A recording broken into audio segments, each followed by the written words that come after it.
Noise Radio.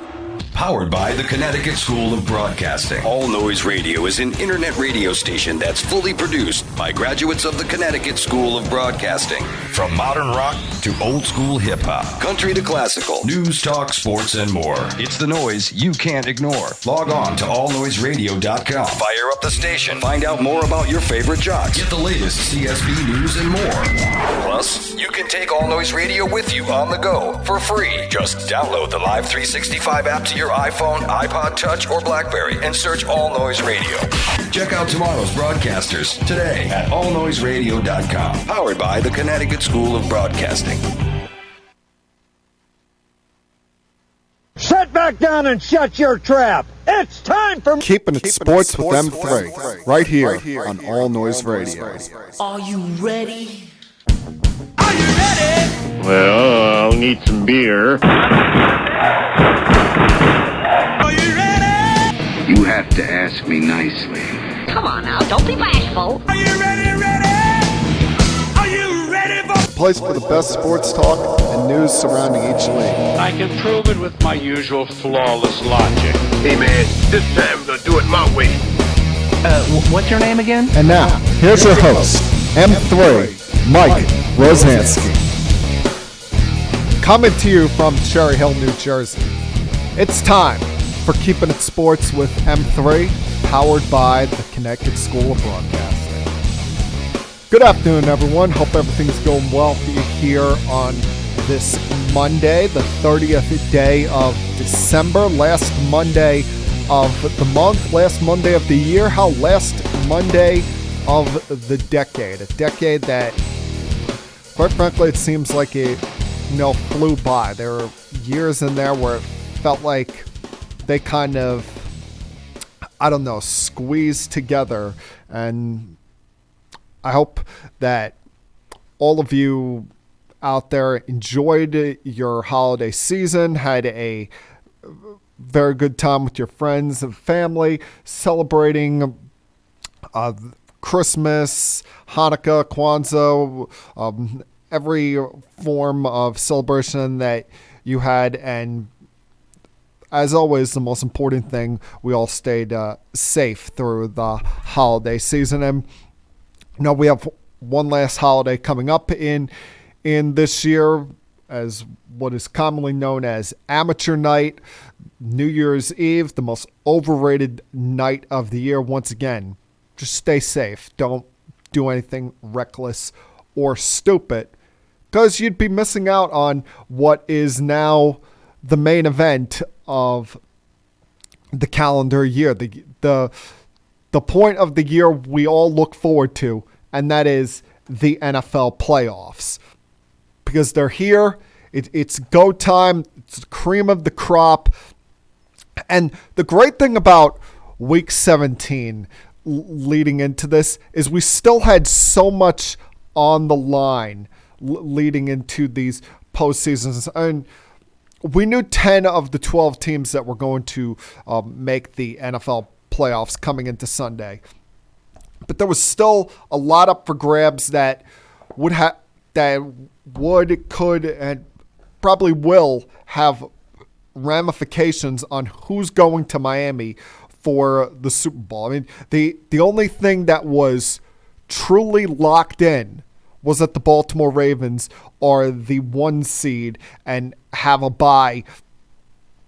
Other than that, you had a division title still on the line. You had one wild card spot still on the line. You had seeding all over the place, especially in the NFC, up for grabs. The fact that everything could change off of 3 games yesterday. The Packers at the Lions, the Saints at the Panthers, and then the night game between the 49ers and the Seahawks. And, the Saints made no bones about it that they wanted that first round bye. And why the hell not? Get games in your building, get games in the dome, give yourselves that week off in between, avoid the craziness that can be wild card weekend. And they left no prisoners yesterday in annihilating the Panthers early.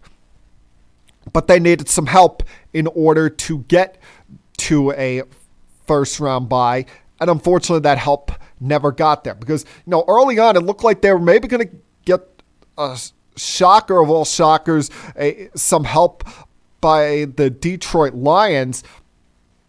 Lions got off to a flying start, up 17-3 at halftime. Rodgers gets off to a slow start in the first half, was only 6 of 19 for about 90 yards. And the Lions, in a game that has no meaning to them other than draft standing, look like David Blow of all guys is going to lead them in this shocking upset.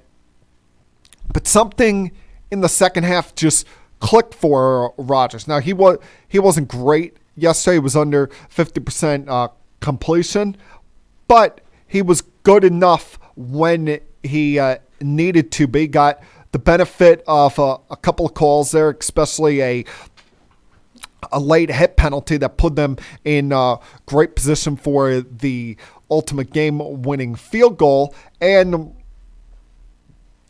got a timely turnover to give them the ball back in the last 2 minutes there, taking advantage of a bad Detroit Lions team. But no, it shouldn't have been that hard for the Packers to win this game. That made it a little more difficult on themselves. And now with the win, they get the first round bye. They would just have to sit around a little bit to see if are we the 2 seed or are we a 1 seed, depending on how things will break out in the Sunday night game. Niners win, they're the 2 seed. Seahawks win, they're the 1 seed. Saints are the 2 seed. And Seattle would be the division winner as a 3 seed. And, early on, the Niners looked like they were going to take firm control of the game last night. In fact, had firm control. Were able to stop the Seahawks from running the ball, even with bringing back Marshawn Lynch, bringing back Robert Turbin.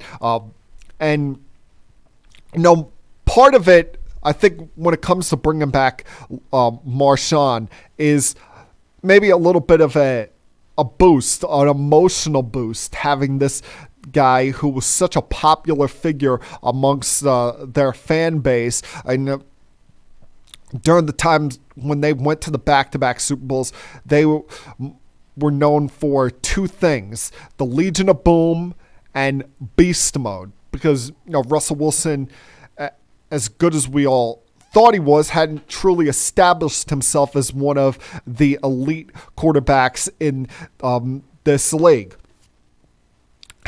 But at this point in Marshawn's career, whatever is left of it, he's more of a side piece on this team, more of a guy that will get you that tough yard on a 3rd or 4th and short kind of situation, not someone you're relying on to be your workhorse back anymore.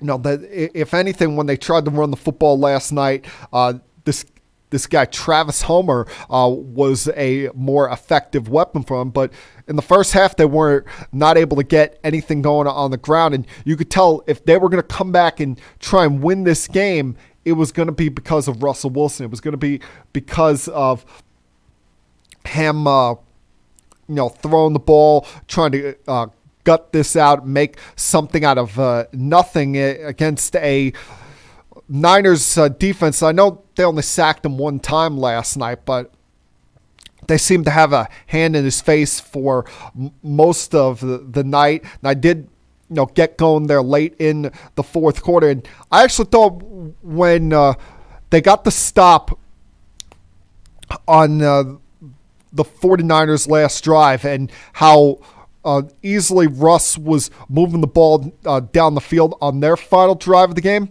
I thought Seattle was going to win this game. He connects with Metcalf for that 10-yard pass down the sideline, smartly getting it in right before the 2-minute warning. I'm sitting there wondering, is he going to let this go to the 2-minute warning? But with 1 second to go, gets a play off there, kind of a free play before the game stoppage there. Connected with Homer down the right side. Had another big pass to Metcalf that got them in the 49ers territory. And what started to creep in my mind as I'm watching this all unfold with how easy they're getting in position to score here. You're watching the clock tick down and seeing them use their timeouts to get the ball back. I'm starting to wonder, at what point is San Francisco maybe going to use a timeout here to get the football back, make sure that they have enough time so that even if Wilson leads them in for a score here, whether they go for the PAT or for the 2-point conversion, they have enough time for Garoppolo to get back out there and lead them on a potential game-winning or game-tying field goal. But, they lucked out there because the Seahawks made a couple of mistakes here going down the stretch. First off, I like how they were working the clock. They realized the 49ers aren't calling any timeouts. Well, they seem to have the Niners defense back on their heels here. And then after the first down pass to Lockett to get them in a first and goal situation, they ran the clock all the way down to about 50 seconds left before the next play. You get the 4th down conversion to later in the drive to John Garcia that has them inches away from a touchdown. Problem here is that they wasted too much time getting Marshawn Lynch back on the field after spiking the ball. That leads to a delay of game. The Niners were able to get enough of a pass rush to force Russ to throw the ball before he wanted to. And then you have the final play of the game, and this final play of the game just signifies everything that the NFL is about.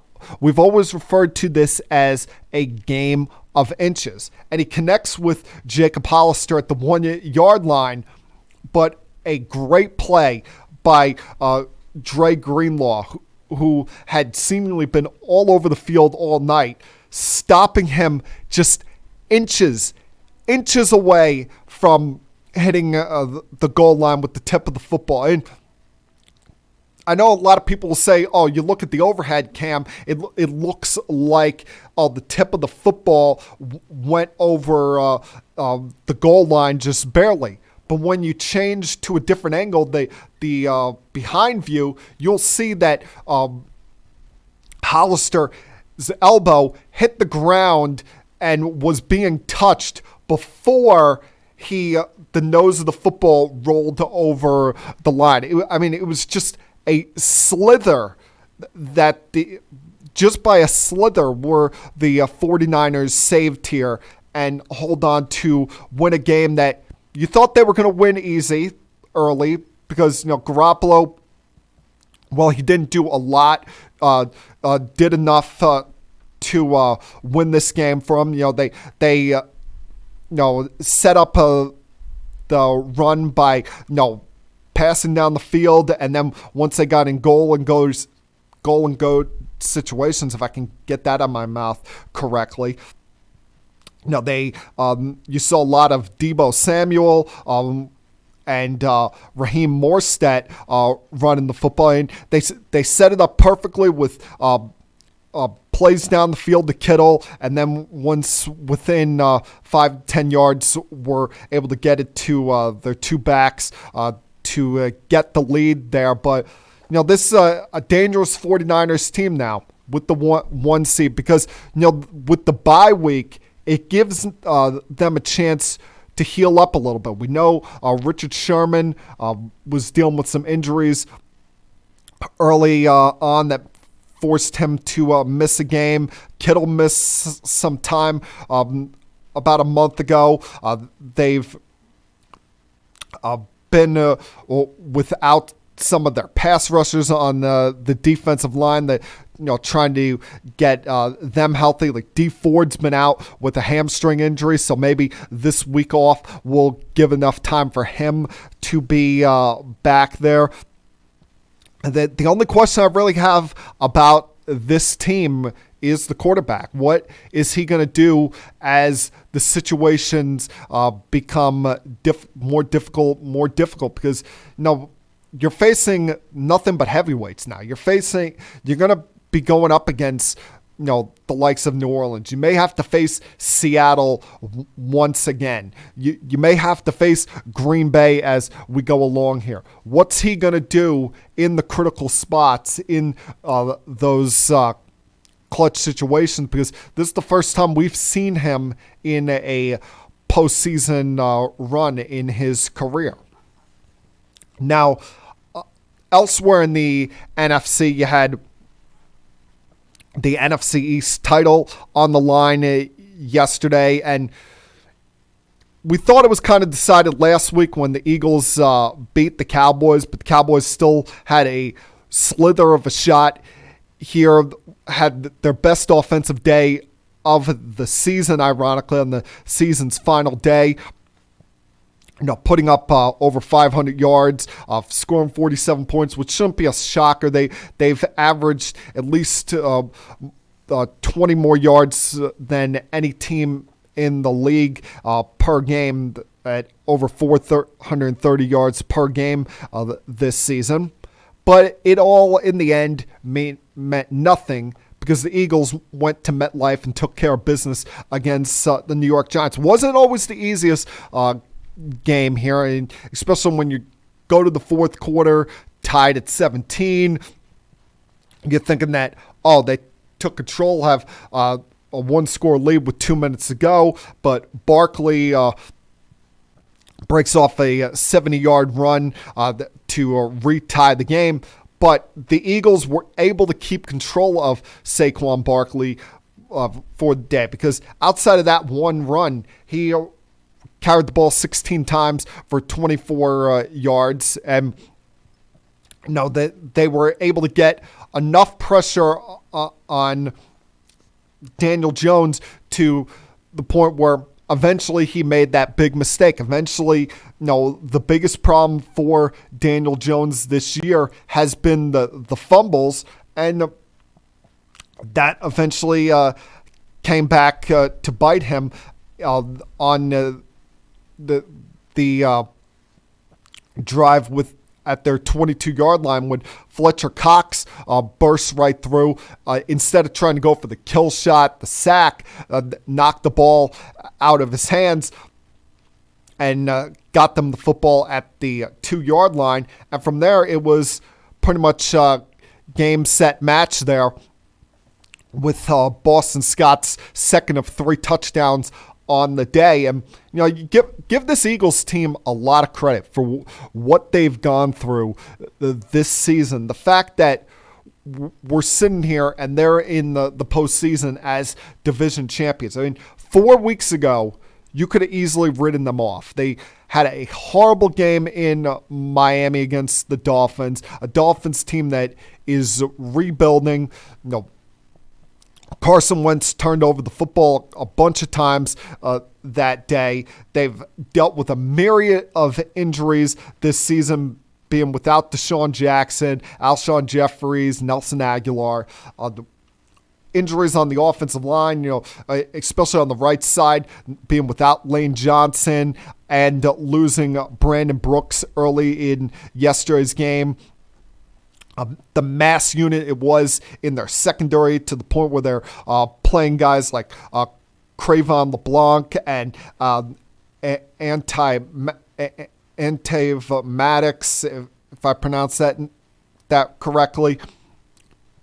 And as you're watching this game, the hysterical thing is, that they're having more guys get injured during this game. You have, at one point, Brandon Graham wants to go in the medical tent just to get checked out quick, and he can't do that because there's already somebody laying on the table getting checked out. I believe it was Maddox at that point, who was kind of in and out of the game all day long. And even with that, I know, you could say, oh, they had an easy schedule going down the stretch, playing the Giants twice, the Redskins, playing the Cowboys at home. But you still got to win the games. You still got to go out there and actually perform. And they did that. They didn't make any excuses and were able to overcome the difficulties of this season to be division champions. And you think about it, it's kind of pathetic that the Cowboys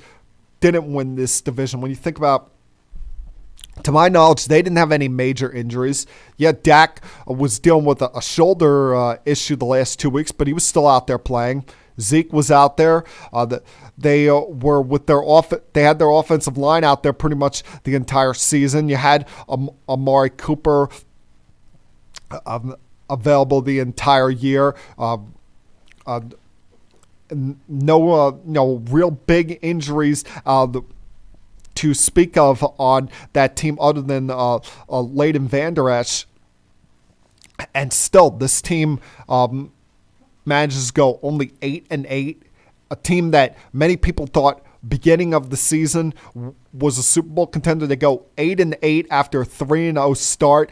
Were 1-6 during the season against teams with a winning record at the time they played them. And what's even worse is their quarterback, who wants to get paid now, couldn't perform in the big spots. I mean, you look at it.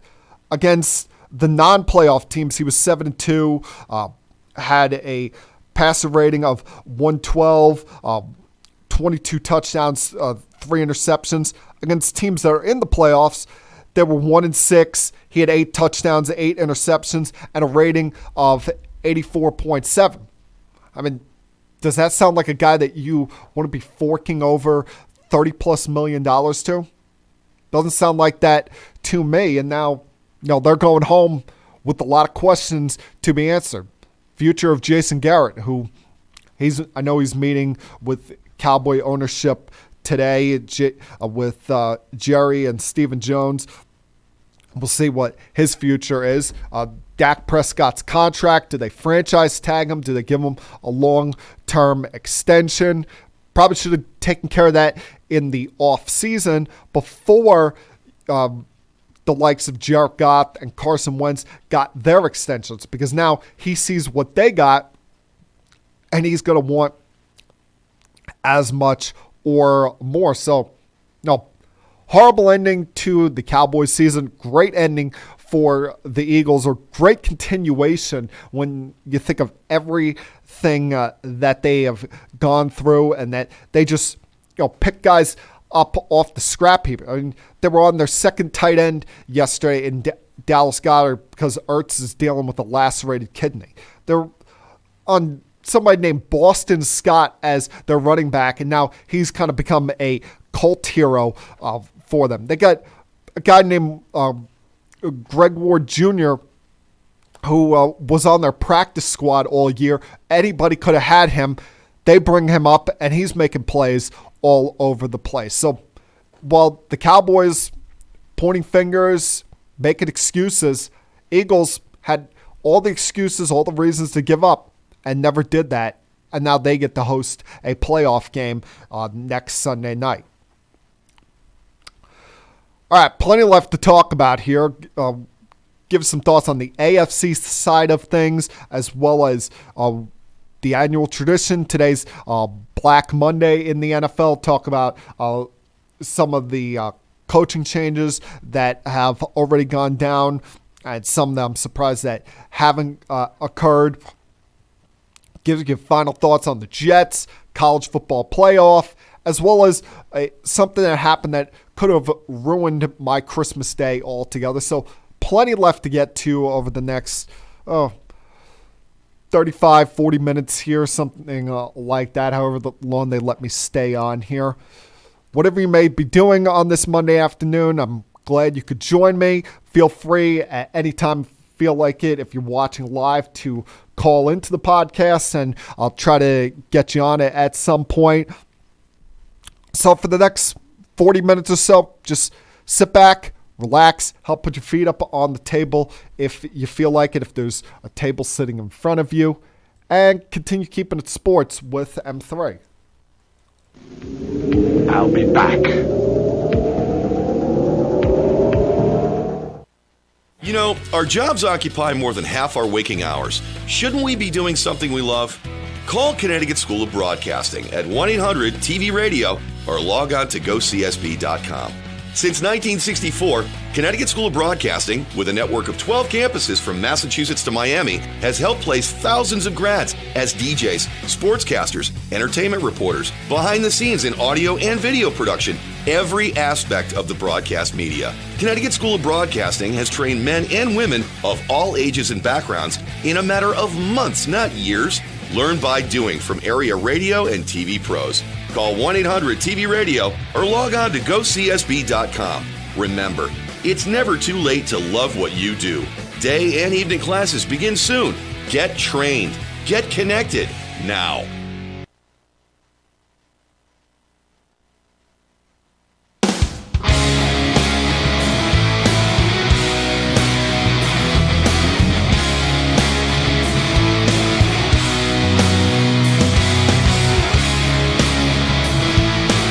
Welcome back to Keeping It Sports with M3 on this Monday afternoon. I guess if you want to refer to it, it's New Year's Eve today, as we are just a little over or a little under 36 hours away from the ball dropping in Times Square to signify the end of the decade and the beginning of a new one. And no, it's going to be at the beginning of a new for several franchises around the NFL. As of this morning, we now have 4 head coaching openings in the NFL. We already knew about the Panthers and the Redskins, that those organizations firing their head coaches early on in the season. Well, last night, you had the next casualty.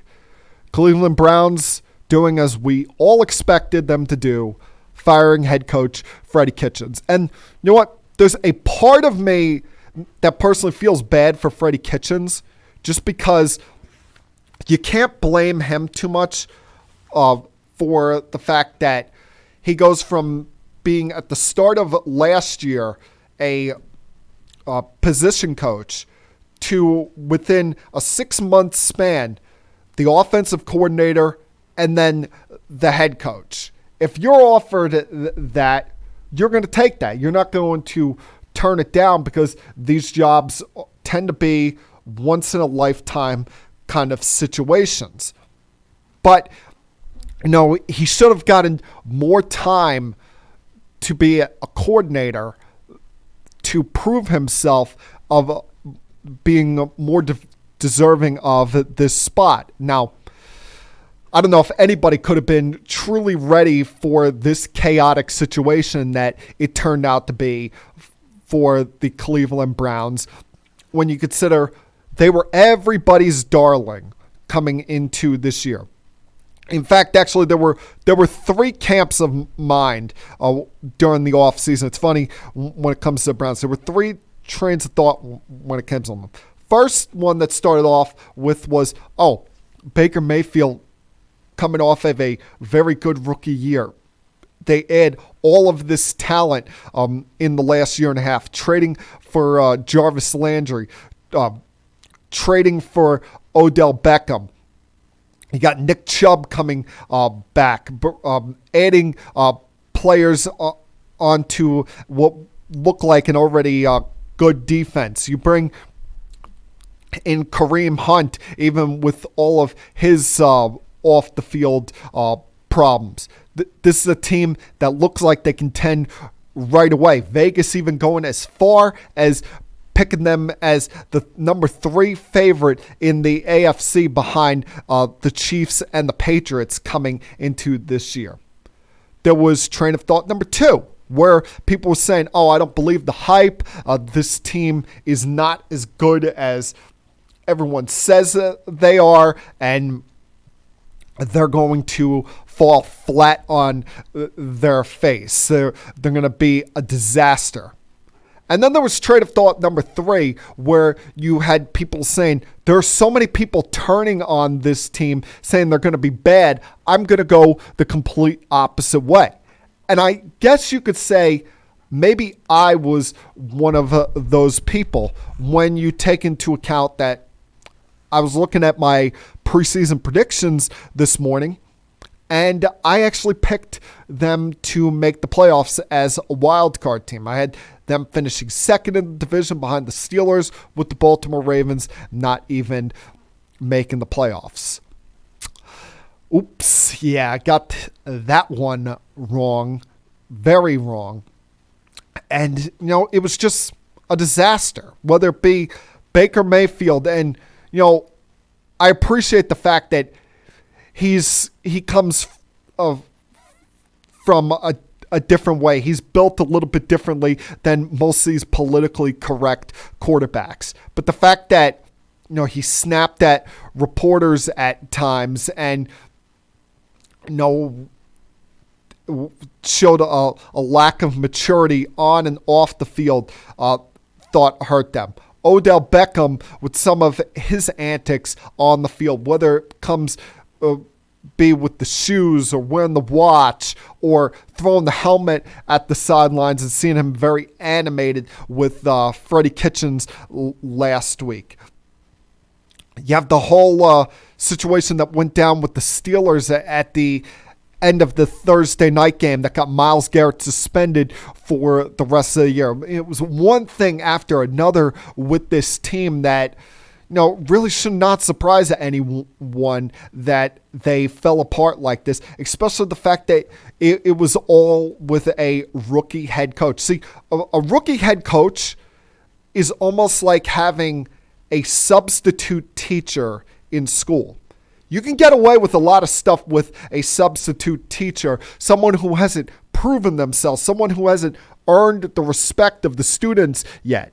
It's when you have the veteran lace coach that is going to put his foot down and not accept any of this BS that you start to truly get the best out of a team like this. And maybe the best thing that could happen for this team is they clear house on the coaching staff and they bring in Mike McCarthy. He wants to be a head coach. He won't put up with this nonsense. He's going to put everyone in their place, and he's a proven winner in this league.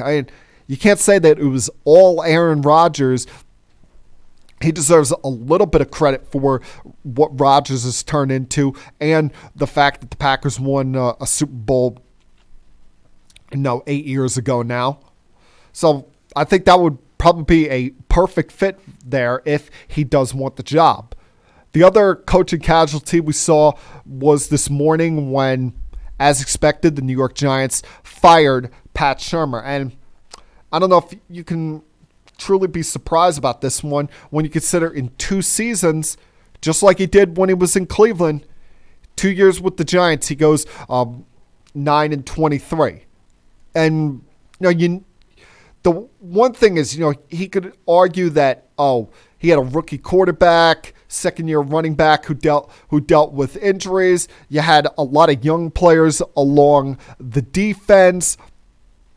But he never truly corrected Daniel Jones's biggest flaw and what he needs to work on going forward, and that's ball security. They went through the 9-game losing streak earlier this year, some of that with Saquon Barkley out on an injury.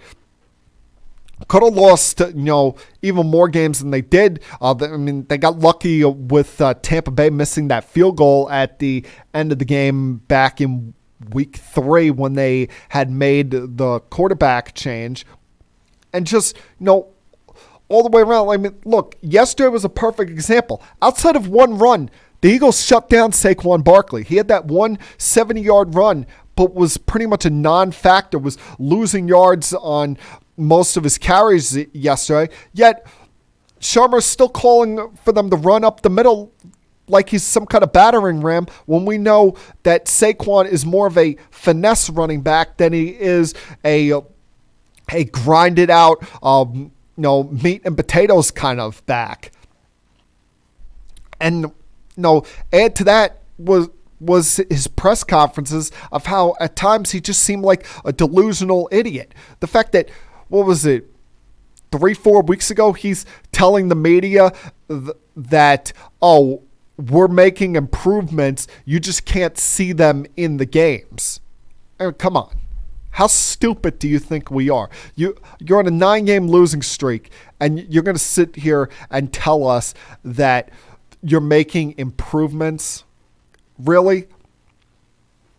And, you had some rookies that looked okay on this defense. By and large, the defense wasn't great, but Dexter Lawrence showed some signs this year. Julian Love looked good when he got some playing time there. Yeah, you were able to develop the young wide receiver Darius Slayton. So there was some positive signs there, but there weren't enough positive signs in order for him to keep his job. But you could argue he was put in a bad situation from the top down. The fact that the Giants the last 2 years felt like they lacked direction. I mean, they had the look of a team that we all could tell was a rebuild, but tried to present themselves as a team that was going for it. Whether it be, they cleared house in firing McAdoo and Reese after the Eli Manning to Geno Smith decision 2 years ago. They bring in Gettleman and Pat Shurmur, and their first decision was to draft Saquon Barkley, number 2 overall. That's a move you make if you're a team ready to win. But as we saw, and would become clear as day, they were not a team ready to win. They would give Odell Beckham a contract extension and say, we didn't give him the extension to trade him. 2 months later, they traded him after the first year of the deal. And what did they do less than a week later?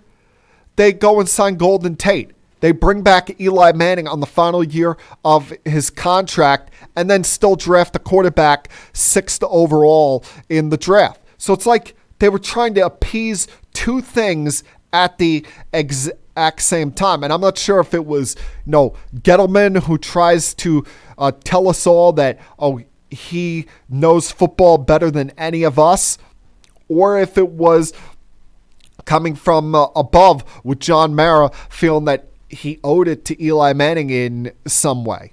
Just, all the way around, the Giants have been a mess. Pretty much they've been a mess since Tom Coughlin walked out the door. Yeah, they had the one playoff year in 2016, the first year under Ben McAdoo, but the next year the team fell apart. McAdoo gets fired during the season. You bring in Shurmur, and it never seemed like they would go one solid direction. They seem to be going all different directions at the same time, and that's not a way to run a football team. I mean, I'm not saying that.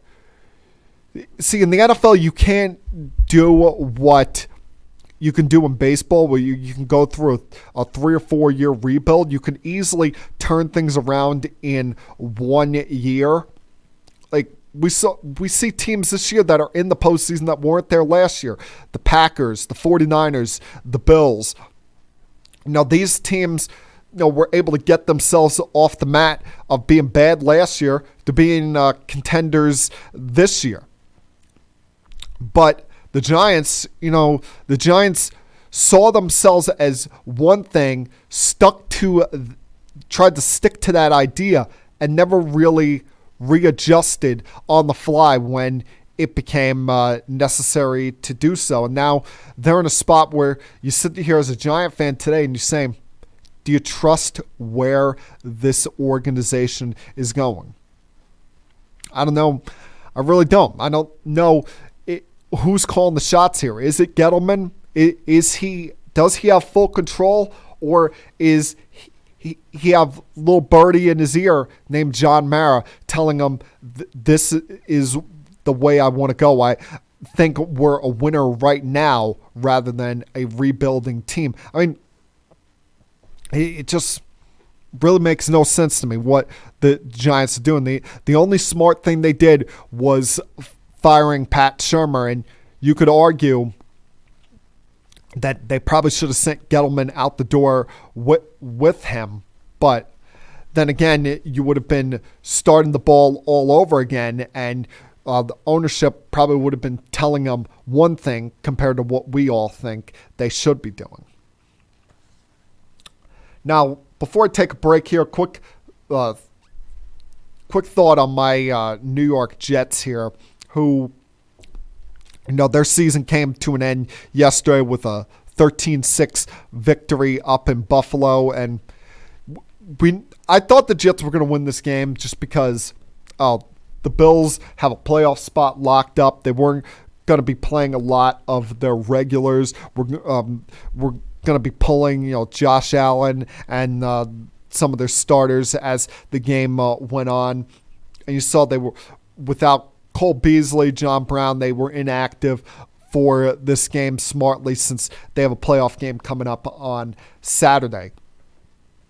But I know the Jets are trying to present this as, a successful end to the season. After getting off to a 1-7 start, they went 6-2 down the stretch. Only team that was better than them in the final 8 games was the Ravens, who haven't lost a game since September. They're trying to present the positives. But as I said, they got off to a 1-7 stretch.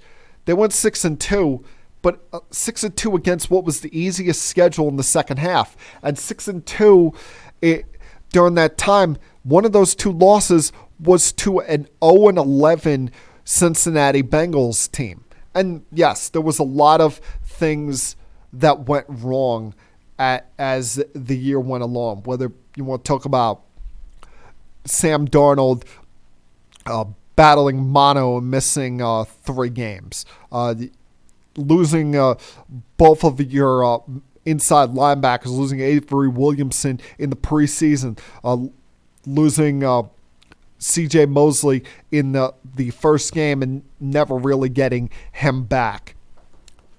An offensive line that you saw so much shuffling with all year long. I mean, you had at least 2 different starters at every spot on the offensive line, including when they stupidly spent $8 million to bring Ryan Khalil out of retirement when Jonathan Harrison probably should have been starting all year long.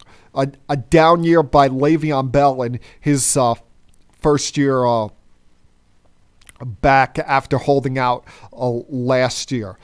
And a defense that outside Jamal Adams was pretty much made of no names and somehow kept them in things. That's why you probably look at Greg Williams as the MVP of this team outside of Jamal Adams. But it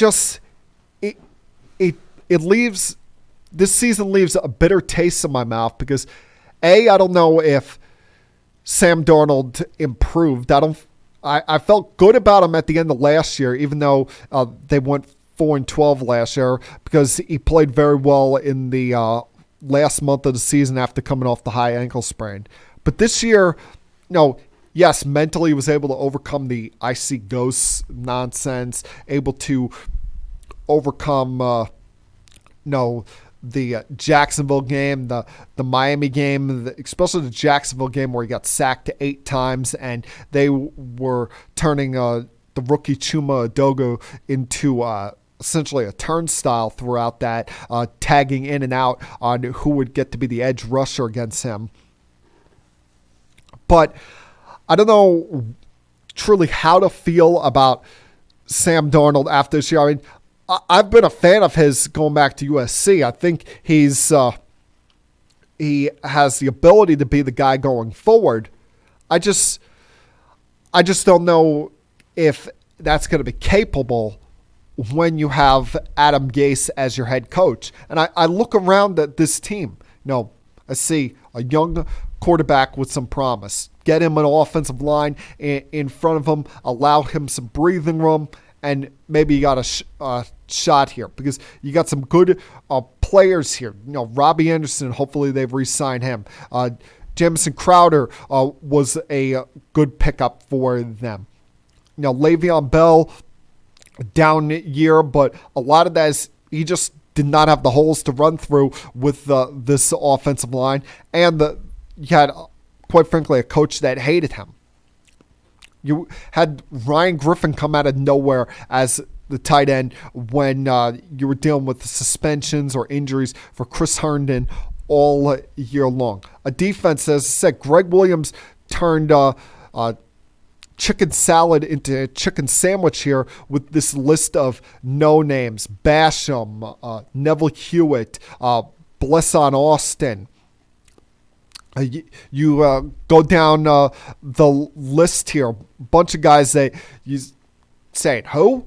Before the season started, they never expected to make an impact on this team. Nathan Shepard, Phillips, all guys who played solid roles on this defense, being the best against the run in the NFL, or one of the best against the run in the NFL this year, and helping them go 6-2 down the stretch.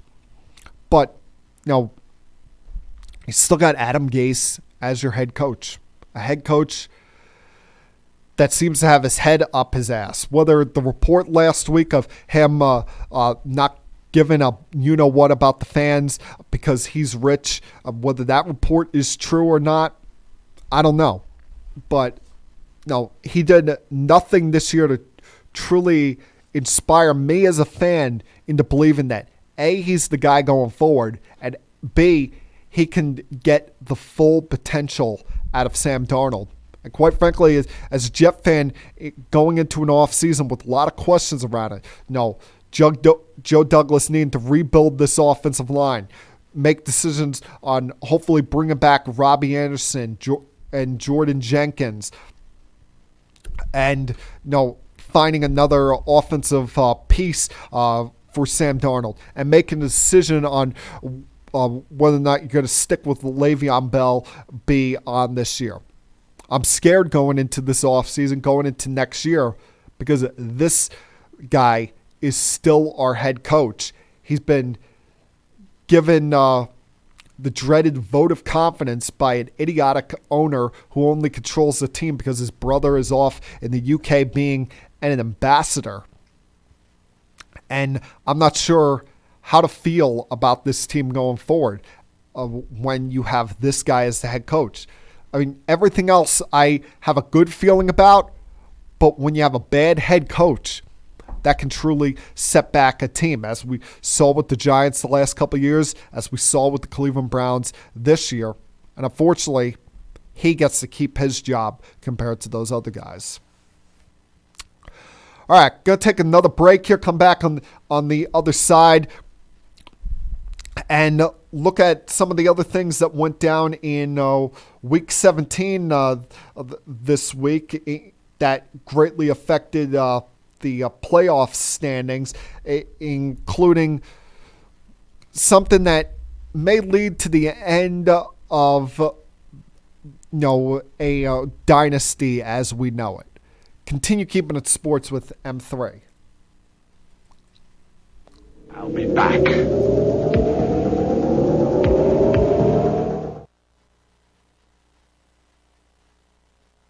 It's been 48 years Connecticut School of Broadcasting has helped place thousands of people, just like you, in exciting careers in radio, television, and the new media. At Connecticut School of Broadcasting, our hands-on approach is different.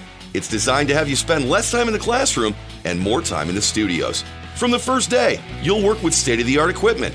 Learn by doing from our team of industry professionals who come from their studios to ours. The best part about it? You'll learn it all in a matter of months, not years. Connecticut School of Broadcasting has a network of 12 campuses from Massachusetts to Miami. Remember, it's never too late to love what you do.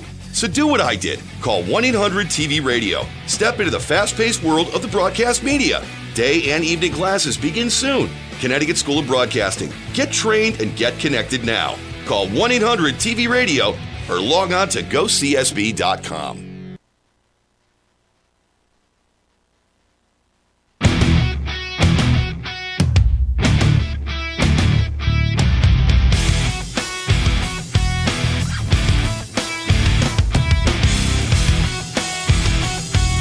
Welcome back to Keeping It Sports with M3. How y'all doing out there? Remember, I feel like if you're watching live, if you feel like calling in at any time, be sure to do so. You see the number on your screen of 856-330-4749. Hopefully, we'll maybe try to get a call in if there is any before the end of the podcast here.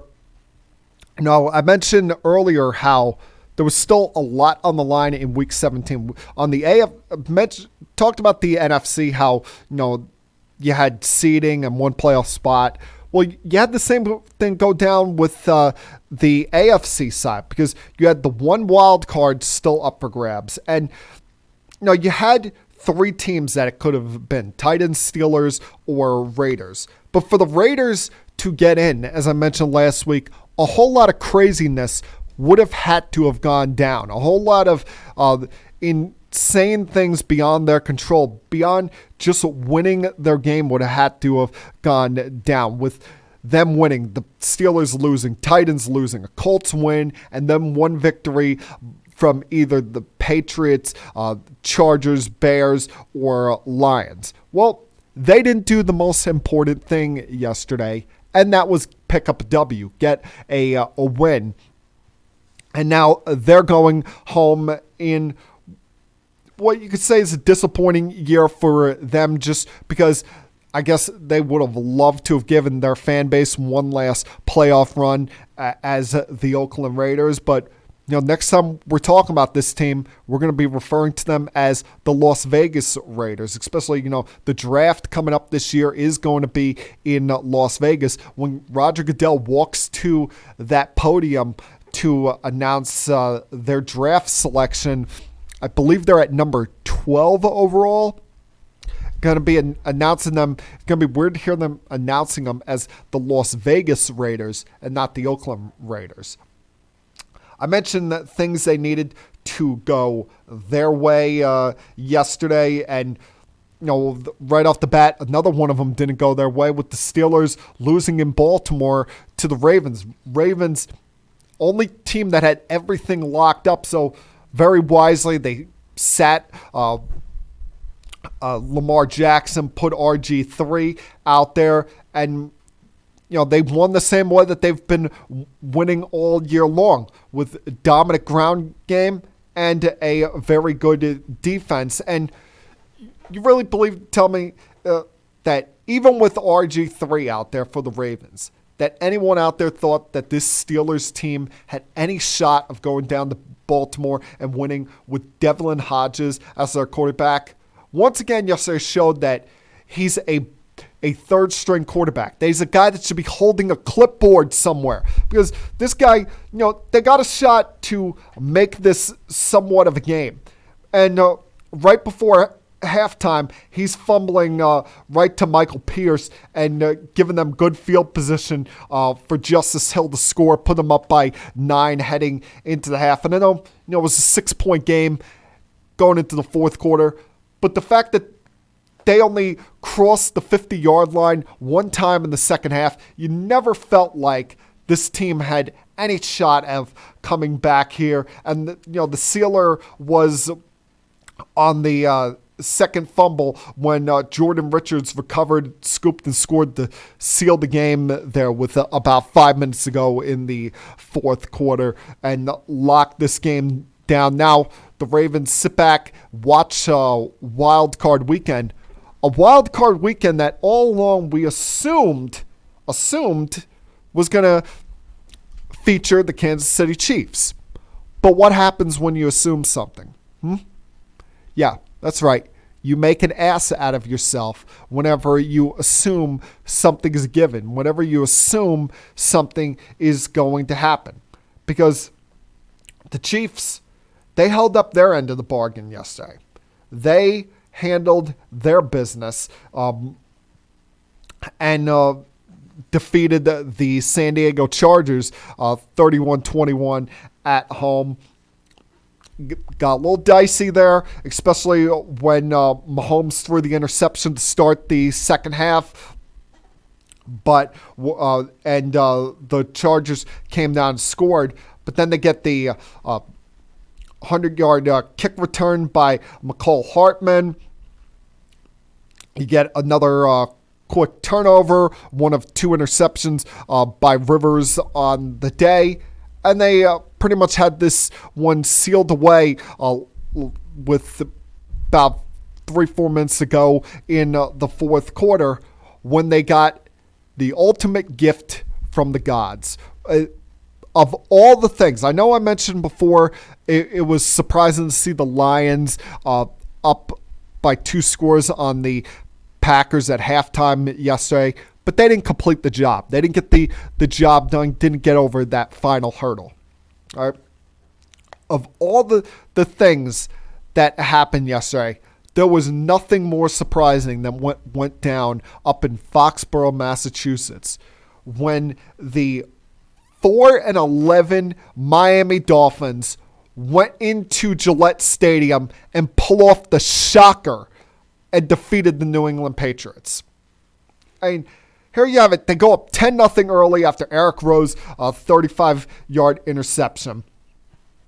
The Patriots then decide to turn this into more of a ground game, get it all squared away at 10-all right before halftime. Even though you could argue they should have gone into the half with the lead. They get the ball back with about a minute to go on their own 25-yard line, have all 3 timeouts, and instead they decided to just try and run the clock out.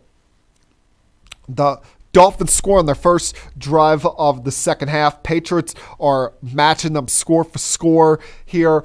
Take the lead with about 3 minutes to go on James White's touchdown. And you're thinking, all right, that's it. No, the Dolphins spent all their energy here. Gave it a good run here and trying to pull off the upset. But there's no way that they're going to come back and win this game, right? Wrong. That's when, once again, Fitzmagic appeared. And Ryan Fitzpatrick led them on a 13-play, 77-yard drive, concluding it with hitting Mike Glizecki in the back of the end zone with 24 seconds left in the game to take a 27-24 lead, hold on, and win the game. With that win, it pushes the Patriots down to the 3 seed, puts the Chiefs up at the 2 seed, and for the first time since 2009, the Patriots have to play on Wild Card weekend. Something that they've only done 3 times during this run, 05, 06, and 09. And as we've seen during this run, the Patriots have not won a Super Bowl in years that they have had to go play on Wild Card weekend. That means, in all likelihood, they're going to only be playing 1 home playoff game. Because they win on Saturday against the Titans. Then they go play the Kansas City Chiefs, a team that they've already lost to this year. In all likelihood, the Baltimore Ravens will be waiting there for the winner of that in the AFC Championship game. And I know you could say, oh, but they have the championship pedigree. You can never count out Belichick, never count out Brady. Have you watched them this year? Have you watched the fact that, the reason that they're winning games is because of their ground game and because of their defense? Even though the defense stalled on them in the most critical moment yesterday. Have you watched the fact that, Tom hasn't been as accurate this year? I mean, why else do you think that they wouldn't at least take a shot before halftime yesterday? Hell, Edelman, he's been battling injuries, and he more than anyone else was probably looking forward to this bye week. And now it's not coming for them. And you can't even completely rule out them losing this game. Now, me being not the kind of person that likes to make gutsy predictions here, I still think that they're going to ultimately win this game. But it's not a given. This Tennessee Titans team is no joke here. You got the league-leading running back in Derrick Henry, who all he did was come back yesterday and rush for over 200 yards and 3 touchdowns in the second half to carry the Titans in their victory over the Texans. Yeah, the Texans were without a lot of people, resting up for their playoff game. But still, he's taking care of business all year long. Add that into the fact that Mike Vrabel made a gutsy decision back in early October when the team was off to a 2-4 start. He pulls Marcus Mariota and goes to Ryan Tannehill at quarterback, and they go 7-3 down the stretch thanks to Tannehill, thanks to Derrick Henry. Tannehill going in there is able to unlock the potential in the young wide receiver A.J. Brown, and they go on a run here to make the postseason and be that team that not only seemingly no one around the league respects, meaning people who cover the league, people who are fans of the league, but also that team that maybe no one out there wants to play because they play solid defense, they have a good ground game, and they got a quarterback that's not making mistakes compared to what we've seen the Patriots offense do at sometimes this year. I still think the Patriots win this game, but it's not a given that they do so. And I would be stunned if we're sitting here, 2-3 weeks from now talking about them not only going to the AFC title game for what would be 9 consecutive years, but talking about them in the Super Bowl. Because, as I said, you can never count out Brady and Belichick, but I just don't see, for the life of me, do not see it happening this year. Cannot see them pulling off what would be an absolute miracle. Got to take one more break here, come back on the other side, talk about the college football playoff, as well as what almost ruined my Christmas. Continue keeping it sports with M3. I'll be back.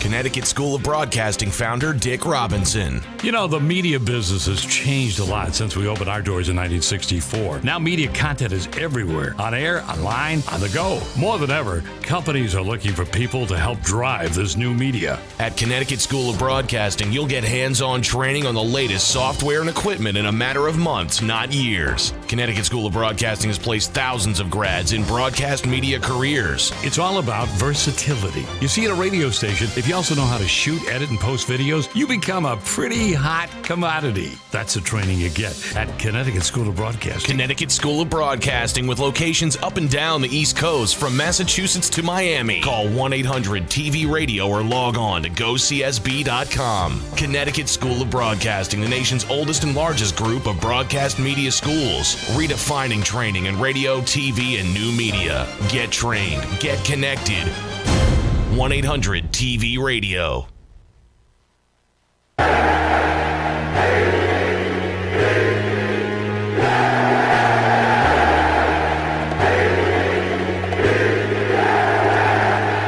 We are from New York. We back to smack talk. You do it your way. We reppin' Broadway.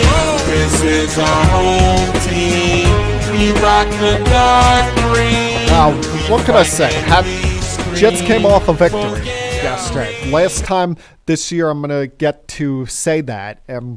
No, why not? Play it one more time until next September, where hopefully get better results next year, better than a 7-9 year in what to me is a season that Adam Gase needs to produce results here. And there'll be people out there that say, well, he was out without his quarterback for a while, had so many injuries on this team. Well, the Eagles had a bunch of injuries. You didn't see them making excuses. The Steelers were on their third quarterback and still went into Week 17 with a shot at making the postseason. For a while there, the Panthers, before they completely fell apart, they were winning games with Kyle Allen as their starting quarterback. So, if you have a good coach, he can make good with even having bad players, even with having backups in there. And Adam Gase, for some reason, is given a pass by the organization for things that other teams weren't giving their head coaches passes for.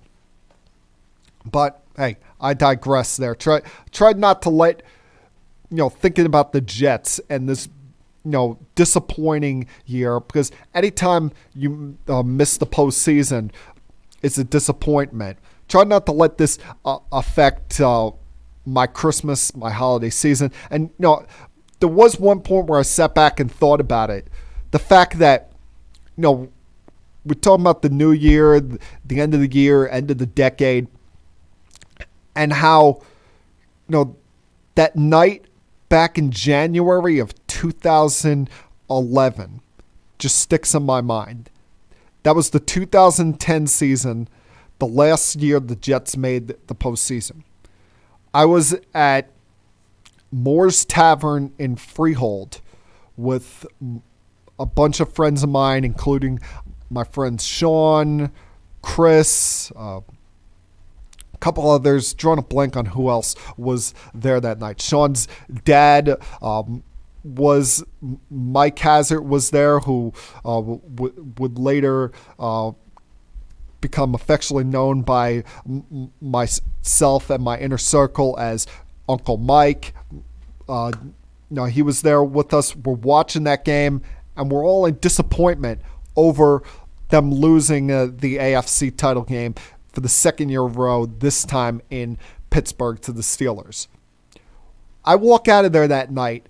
Not for if you would have told me as I'm walking out there that bar that night that would be the last time this decade the Jets make the postseason, I would have said you're crazy. I know anything could happen in the NFL, but I felt so good about the direction of the team at that time.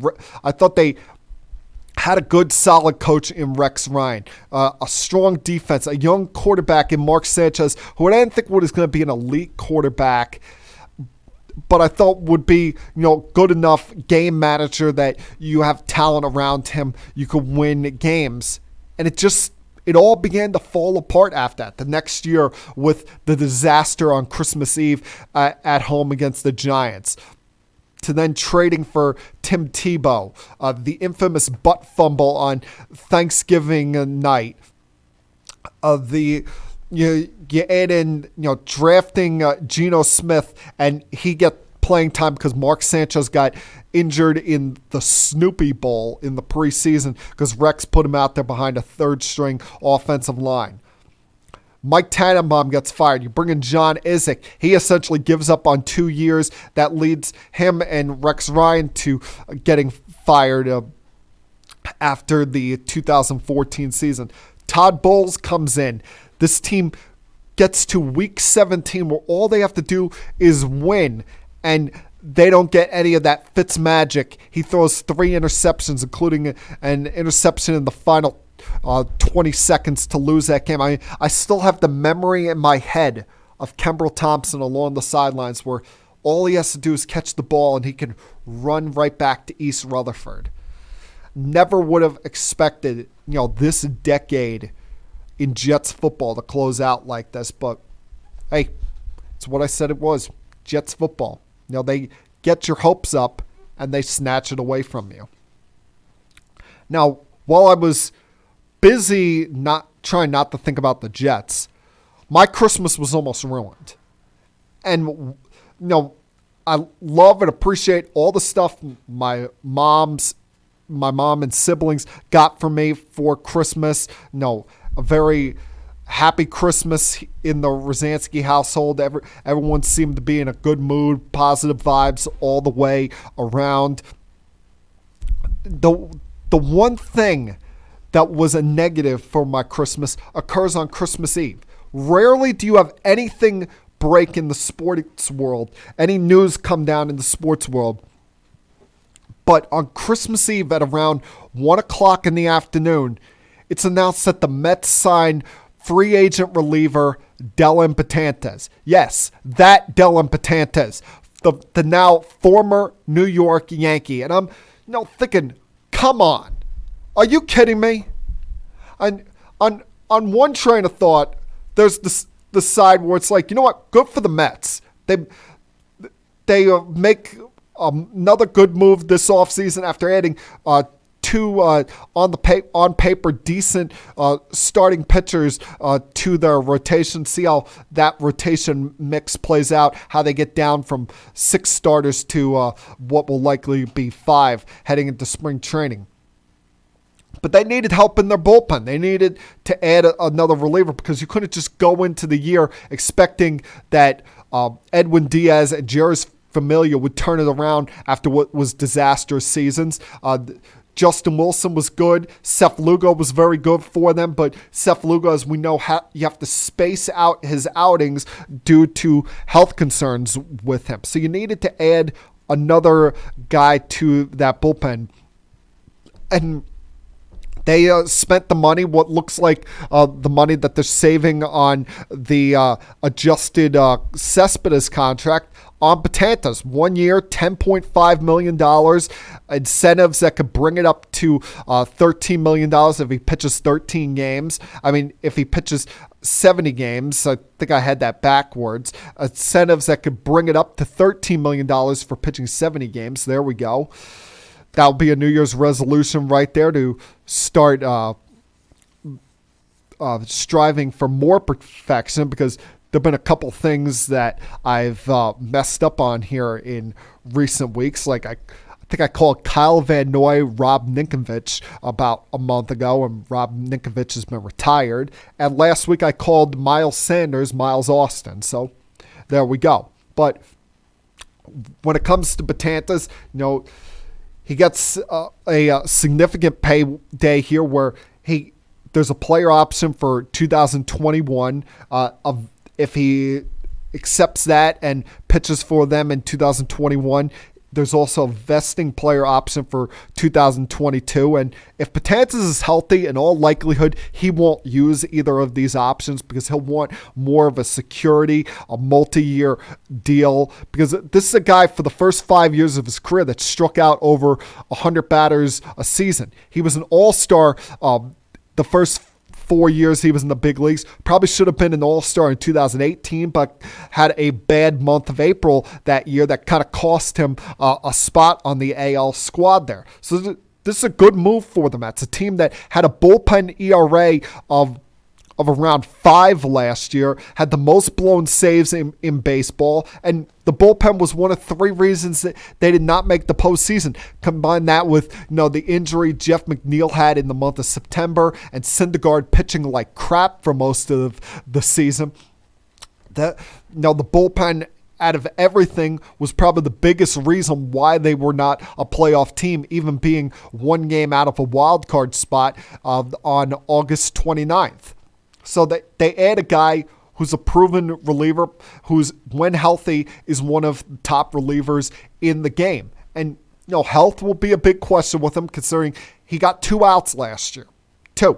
That in the final week of the season, after dealing with shoulder problems all last year, and then when hopping off the mound after getting those 2 outs, he somehow managed to rupture his Achilles tendon, and, lucky for him, he'll be ready to go by the start of the year. So it's a good signing for the Mets. But I'm sitting here, I'm disappointed as a Yankee fan. Not because the Mets signed him. He could have signed with the Dodgers, signed with the Phillies, the other teams I heard him rumored to be associated with, and I still would have been pissed off. Because why are the Yankees not bringing him back? Yeah, I understand. Most of the focus was on signing Garrett Cole, which, fine. I was extremely happy they made that move. Had to bring in that big-time ace to add depth to this starting rotation. But after that, you look at this. They let Didi Gregorius walk out the door. They let Dellin Betances walk out the door. But they bring back Brett Gardner. Brett Gardner, they bring him back for $10.5 million. Money they could have spent on Dellin Betances. You could have then, instead, in your outfield, stuck Mike Tauchman in center field and gone with maybe Clint Frazier in left field if the plan is for Giancarlo Stanton to be the designated hitter. And brought back Betances for a bullpen that, on paper is pretty damn good. You got the reigning American League Mariano Rivera Award winner in Aroldis Chapman. Zach Britton had a very underrated year last year. Once he got going, once he got locked into that eighth inning role, was pretty solid for them. Ottavino, we know he was good, but tired down the stretch. Canely had a bounce back year. Chad Green was awful in the month of April, went to the minors, came back, looked like he didn't miss a beat once he readjusted his mechanics. That was good for them down the stretch. But you can't just rely on 5 guys. You need depth in that bullpen. You can't go to the same 5 guys all the time. And I thought bringing back Betances would have been a good move for this team. A guy who's a lifetime Yankee. I mean, you realize he was drafted the same year as Jabba Chamberlain and Ian Kennedy back in 2006. That's how long this kid has been with this organization. He grew up a Yankee fan, and you couldn't bring him back. But I guess you could see the writing on the wall for this about 3 years ago when that moron Randy Levine, for some reason, decided to stick his nose in the middle of baseball operations business that he should be nowhere involved in. And during Betances' first arbitration hearing, he refers to him as just a middle reliever. So, to me, the countdown was on for the end of Dellin Betances as a Yankee. Now, I'm just disappointed that it had to happen. I'm disappointed that they couldn't have brought this guy back because you didn't have to bring him back to put him right in the 8th inning. You could have eased him back into the season. But this is a proven reliever in this league, a proven guy, a guy that came up through your system, a guy who, to me, is much more important than bringing back Brett Gardner, who Brian Cashman seems to have an uncontrollable man crush on, a guy who's popular with the fan base. I mean, you saw that when the aforementioned situation with Randy Levine occurred, the fan base rushed to back Dellin Betances and curse off Randy Levine on social media on that. And it just adds on top of them not bringing back Didi, who was another immensely popular New York Yankee. Just all the way around had me annoyed to see this guy walk out the door. And now got to see him potentially 70 times next year pitching on SMY for the Mets. As I said, good for the Mets, good move for them. And it's not the Mets that I'm mad at. It's the Yankees not bringing this guy back. Because now, they're going to add another reliever here at some point, whether it's through free agency and signing the likes of, whether it be a Will Harris or, taking a shot on a guy like Alex Wood as a relief pitcher. A couple other guys still out there available. Or I'm sure you've all probably heard this rumor talked about to death so far. The potential of trading for Josh Hader. And let me tell you right now, that's not happening. I don't care who reports what. I don't care how many times this gets brought up by the likes of John Heyman, Ken Rosenthal, Joel Sherman, any of these guys, Jeff Passan of ESPN.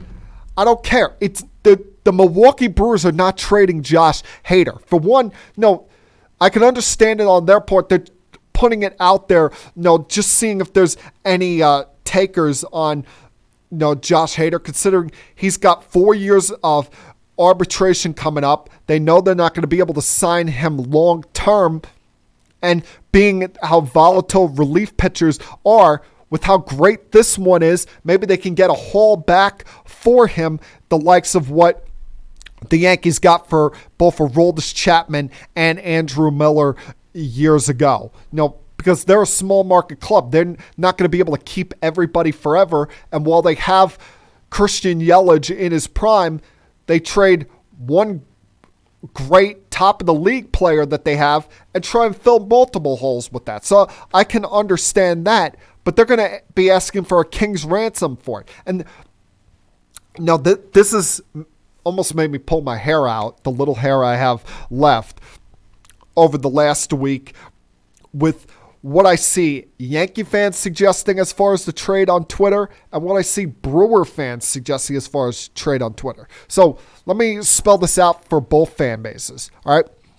Yankee fans, you're not going to get Josh Hader for a trade that consists of Clint Frazier, Jay Happ, and then 2 AA starting pitchers. All right. The Milwaukee Brewers are going to want Miguel Andujar and Davy Garcia to start said package, along with 1 or 2 other minor league prospects. And that's the reason why I don't want to do the deal. I'd be okay with trading Garcia because we don't know what he is. But I don't want to trade Miguel Andujar. I know he missed all last year, but this guy has got an awesome bat. I want to see him continue to play for this organization. I want to see him fully healthy, see what he can do, and figure out a position. We know Urshela is going to be the third baseman, but see if Andujar can play left field. See if he can play first base, because I'm not sold on either Luke Voit or Mike Ford as the long-term answer there at first base. Andujar, to me, is just too good of a bat to trade. I mean, there are players out there that you would trade him for. If Arenado became available, if for some reason you were offered Mike Trout for him, those kind of star players. But even as good as Hader is, I would not trade him for a relief pitcher.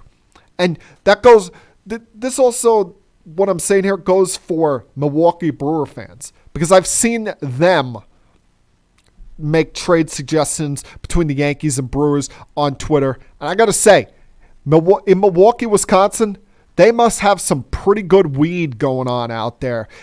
Some pretty good drugs available if they think that they're going to get Gleyber Torres for Josh Hader. Please, stop smoking the pipes there for people, because that ain't happened. No chance in hell that Brian Cashman would ever trade Gleyber Torres for Josh Hader. Please. The package would have to start with Josh Hader, and you're probably adding 3 or 4 other players if you're ever even wanting to start a conversation for a 23-year-old shortstop who's been an all-star each of the first 2 years he's been in the big leagues. I'm going to take a rare 4th break here. I'll come back on the other side. We'll close things up talking about the college football playoff. Continue keeping it sports with M3. I'll be back.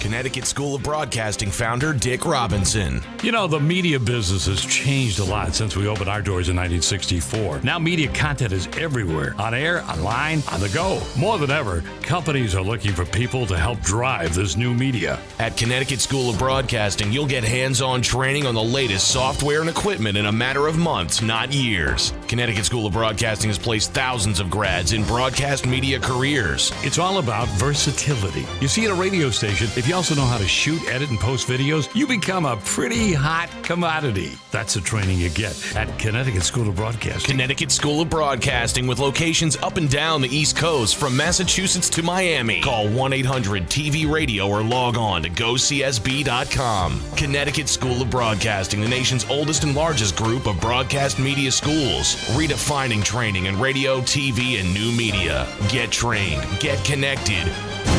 1-800-TV-RADIO.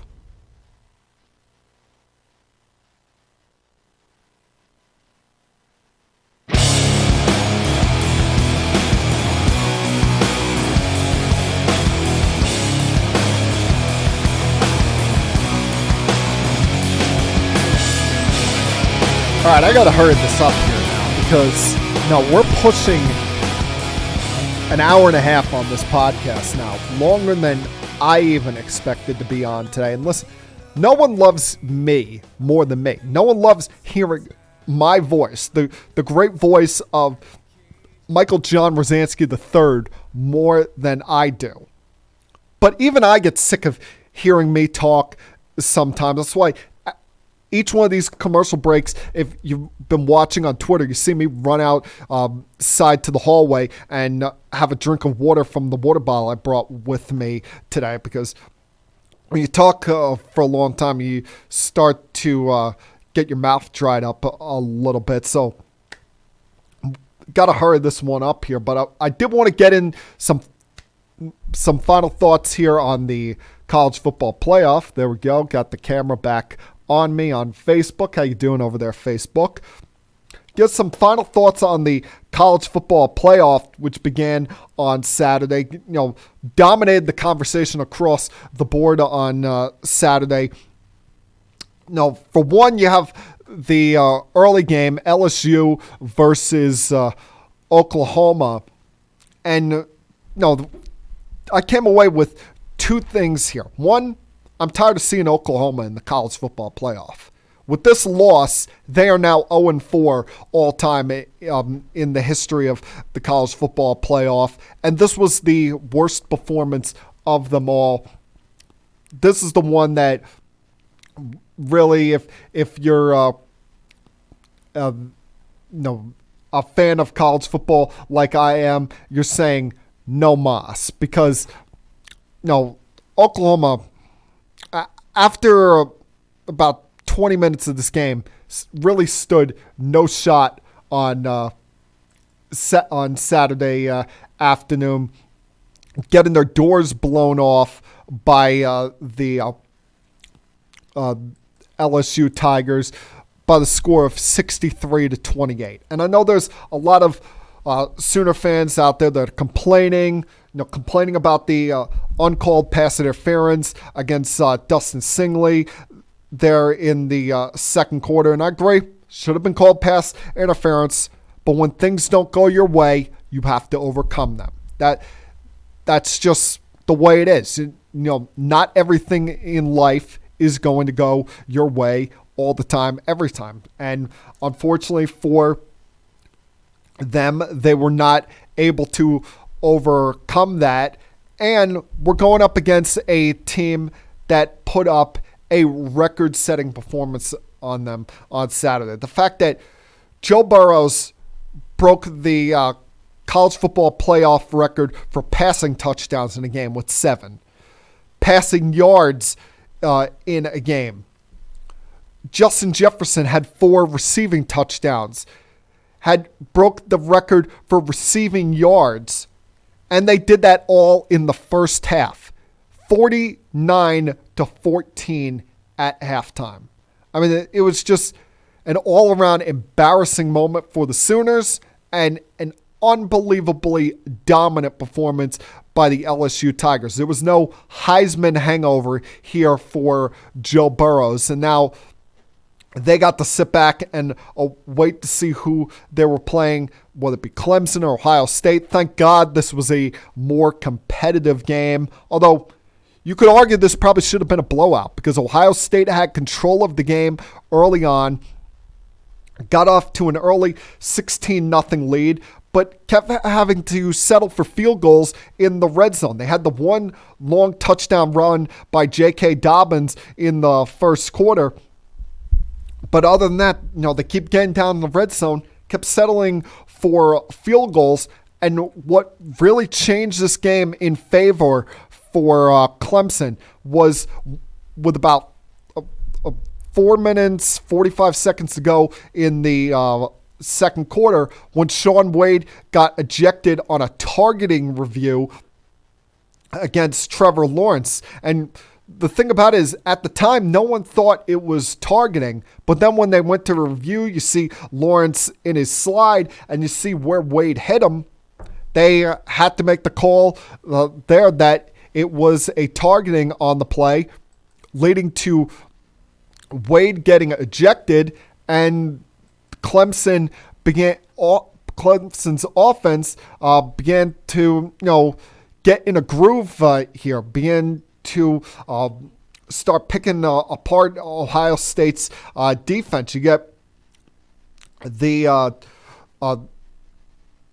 touchdown to Travis Etienne to finally get them on the board, and then Lawrence, in what was kind of an up and down game for him, he's able to break off a long touchdown run of his own right before halftime, and here you are, Clemson right back in the game as they go to the break. From there you get a 50-yard touchdown to Etienne, who was probably the MVP of this game for them. I know they gave the MVP, the offensive MVP award to Trevor Lawrence, but Etienne, every time Lawrence needed to make a play, every time Lawrence needed a first down, he was the guy for him there. He was the guy that he was able to connect with and was able to save drives from dying from them. And now they go to the college football playoff. College football finals against the LSU Tigers. And as I said, it wasn't a pretty game for them by any means. Ohio State, they battled back, kept making a game out of this. But there were some bad things that didn't go their way going down the stretch. For one, I don't understand on the touchdown by Chris Olave why they didn't go for a 2-point conversion, put them up by 3 instead of 2 at the time, force Clemson to later have to go for a touchdown or put more pressure on them to go for a touchdown, knowing that they couldn't just settle for a walk-off field goal. Their defense then falls apart on the last Clemson drive with Trevor Lawrence marching down the field matter-of-factly before hitting Etienne again for his second receiving touchdown, and then T. Higgins for the 2-point conversion. And then, on the final drive, it looked like Ohio State was going to march down the field and take back the lead, but Nolan Turner had different plans and picked off Fields in the end zone to seal the game. And now you got a Tigers versus Tigers situation here coming up in 2 weeks, and that's the thing I'm kind of disappointed with. You're coming off momentum of a good Saturday with LSU having a record-setting performance, Clemson winning a hard-fought, grinded-out game here in the nightcap. I don't understand why it couldn't have been next Monday night, why they have to give these two teams 15 days off in between these two games. You have nothing going on. You have nothing you're competing with next Monday night. The regular season in the NFL is over with. You could have had the national spotlight all to yourself. Now, by the time we get to this game on January 13th, people are going to completely forgotten about college football because the final bowl games before this are next Monday on January 6th. And by then, people are going to be like, all right, college football season's over. We get to the 13th and like, wait a minute, another college football game? So that to me is kind of the bad scheduling here by college football, but I'm excited about this game. I think it's got a chance to be a classic matchup. The defending national champions in the Clemson Tigers, a team that, they go undefeated, but all year long everyone's doubting because of their schedule, the fact they struggled against teams like North Carolina early on. And Trevor Lawrence really didn't hit his stride until the final 6 games of the season. Going up against the great story that is Joe Burrows and LSU. A guy that wasn't getting the playing time at Ohio State, transfers to LSU after not really playing the first 3 years. Ed Orgeron takes a shot on him being the starting quarterback. And Ed Orgeron gets his dream job as LSU head coach after, a couple years ago, taking over for Les Miles when he was fired in the middle of the season. Orgeron takes over. They go 6-2 down the stretch, and you're wondering, is he going to be the long-term guy after getting passed over at USC? He gets the opportunity here, and now he finally gets a shot to win a national championship at his dream school, his dream job. And a fantastic story all the way around. Plus, one school's called the Tigers, other school's called the Tigers. Both of them refer to their stadium as Death Valley. And this game is going to be in LSU's backyard at the Superdome there in New Orleans. Just an absolutely perfect setting for what is hopefully a perfect end for somebody to this college football season. And that, my friends, is Keeping It Sports with M3 for Monday, December 30th, 2019. Everyone have a great week. Happy New Year to all of you. Stay safe. Don't do anything stupid. And I'll talk to you guys again, same time next week to start off 2020. Peace.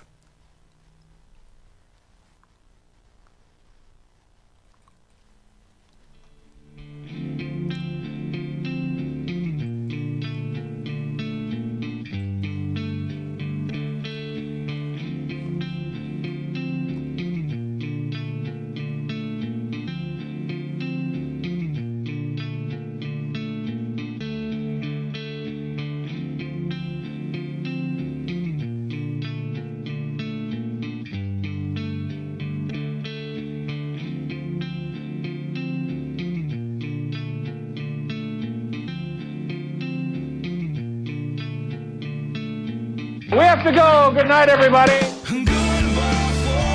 I have had enough of you. Thank you for all the fun. Thank you. Hey, shut up, will ya? I don't want to see you, I don't want to hear you, and I don't want to smell you. Now leave. I'll be back.